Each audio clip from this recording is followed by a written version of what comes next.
Now, how do you get a slightly tender outdoor pot plant through a hard winter? Move it round to an east wall, so it's away from the wet westerlies, because what you want to do is try and keep the root ball as dry as you can. It's often the combination of cold and wet that will cause a slightly tender plant to perish, rather than just the cold alone.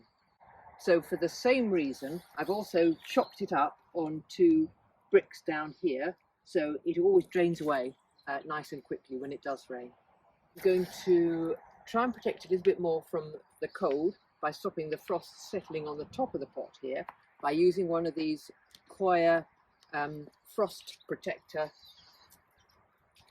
topping discs. So that just slots in here. I've had to actually cut this a little bit to fit. They come in different sizes, but sometimes you just need to trim them up so they fit nice and snug. I'm going to press that around the top of the pot there.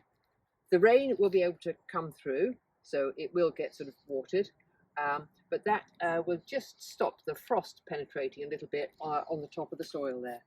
And actually you can use these in summer too. They make very good mulching mats. They stop the weeds, and also in summer, funnily enough, they'll keep the moisture in, so they'll cut down the watering a bit.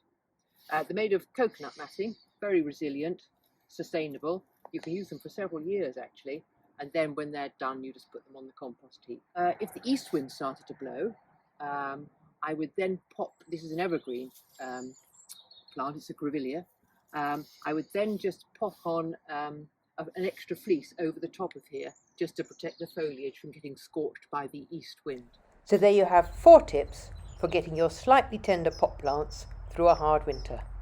Now, if you've enjoyed this video, please do subscribe to our channel and follow our blog at the3growbags.com.